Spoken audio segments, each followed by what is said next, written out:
დაიწყება თუ არა რეპრესიების და დაკავებების ახალი ეტაპი არალეგიტიმური პარლამენტის და მთავრობის არაღიარების გამო. ოლიგარქის პარტია სისხლის სამართლის კოდექსში ახალ ცვლილებებს აანონსებს, რომლის მიხედვით დაისჯებიან მოქალაქეები, ვინც ივანიშვილის რეჟიმს არ აღიარებს. ამის შესახებ პირველად ივანიშვილის ერთ-ერთმა დეპუტატმა არჩილ გორდულაძემ გამოაცხადა, მისი თქმით, თუ პარლამენტი თანახმა იქნება, შესაძლოა კანონით განისაზღვროს, რომ სისხლის სამართლის წესი დაისაჯოს პირი, რომელიც საჯარო მოწოდებას გააკეთებს კონსტიტუციური ორგანოების არცნობის შესახებ. ინიციატივას ოცნების პარლამენტის თავმჯდომარეც დაეთანხმა. ნინი ბალანჩივაძე განაგრძობს ახლა ამ თემის დეტალებზე საუბარს. ნინი, ხომ არ დაასახელეს უკვე პირველი სამიზნეებიც ქართული ოცნების დეპუტატებმა?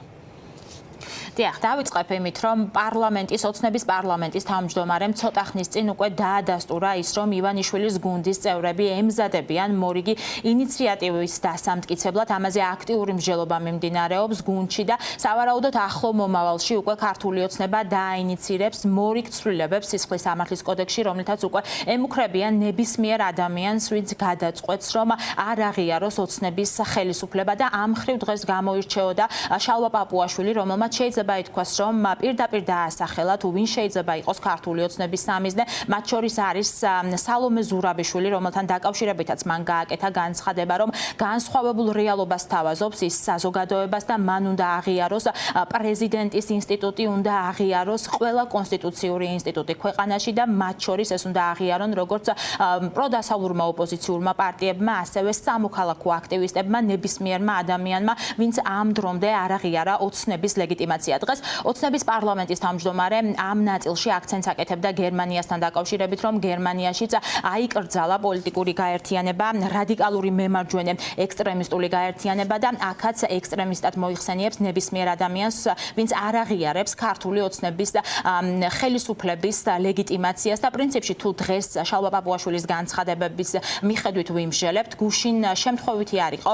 ის მსჯელობა, რომელიც გაიმართა ოცნების პარლამენტში საგაზაფხულო სესიის პირველ სხდომაზე, როდესაც ოცნების დეპუტატები ერთმანეთს ეკითხებოდნენ, რა მექანიზმი შეიძლება რომ ამოქმედდეს იმ მოქალაქეების წინააღმდეგ, რომლებიც არ ცნობენ კონსტიტუციურ ორგანოებს და არ ცნობენ ოცნების ხელისუფლებას, ლეგიტიმურ ხელისუფლებას და იქ მოვისმინეთ ჩვენ არჩილ გორდულაძის პასუხი, რომელიც სავარაუდოდ უკვე შეთანხმებული იყო გუნდში და მისი ინიციატივა, როგორც უკვე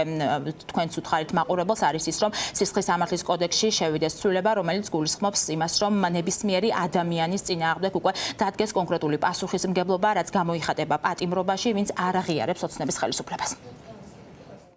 ეს ეხება გააზრებულ პოლიტიკას, ესე ვთქვათ, გააზრებულ მიმდინარეობას, მიმართულებას თუ ასე შემდეგ, რომლის მიზანი არის, რომ საზოგადოების ნაწილი, ან მათი მომხრეების ნაწილი, ან მომხრეები დაარწმუნონ იმაში, რომ სახელმწიფო არ არსებობს, სახელმწიფო გაუქმებულია, არ არსებობს კონსტიტუციური ორგანოები, ეს იდეოლოგია ჩაუნერგონ იდეოლოგია, რომ კონსტიტუციური ორგანოები არ არსებობს, პრეზიდენტი არ არსებობს, პარლამენტი არ არსებობს, კანონები არ არსებობს, არაფერი არ არსებობს და ხელისუფლება თუ ძალაუფლება არის და ესეც მათი ტერმინოლოგიები რო არის, ძალაუფლება არის ქუჩაში და საჭირო უბრალოდ ხელი მოუკიდოთ და ავიღოთ. ჩვენ გვყავს აქ ერთი ქალბატონი, რომელიც ამობს არის პრეზიდენტი საქართველოსი, პრეზიდენტის სტანდარტი უდგას ხოლმე. მასთან კარგია რომ ბოლო პერიოდში ელჩები მას აღარ ხვდებიან, თუმცა ჩვენ გვახსოვს კადრები, სადაც მასთან მიდიოდნენ ელჩები და პრეზიდენტის სტანდარტი ედგა თვითმარქვია პრეზიდენტს.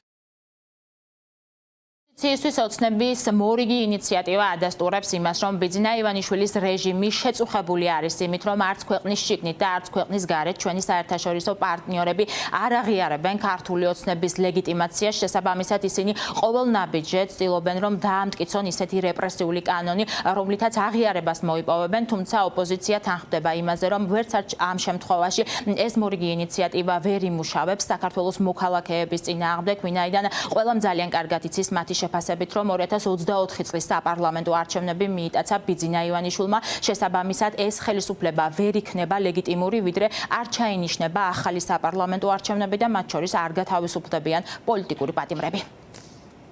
ის რომ ივანიშვილის რეჟიმს ლეგიტიმაცია არ აქვს და ამით ძალიან წუხდებიან, ამის ნათელი დასტურია მათ შორის მთელი ის რეპრესიული კანონები, რომელსაც უკვე იღებენ და მეორე მხრივ ის რომ აპირებენ ისეთი ტიპის იმ ტიპის კანონის შემოტანას, რომელიც ყველა ადამიანს, ვინც მათ არ აღიარებს, ციხეში გაუშვებს და ეს დაანონსა გორდულაძემ და ამას დაეთანხმა შალო პაპუაშვილის შესაბამისად. რა თქმა უნდა, მთავარი სამიზნე ამ შემთხვევაში პირველ ჯერზე არის პრეზიდენტი ზურაბიშვილი და შემდგომ უკვე დანარჩენი ყველა, ვინც ვიტყვით, რომ დღეს საქართველოს მართავს არალეგიტიმური რეჟიმი. არც ერთმა რეპრესიულმა კანონმა არ იმუშავა.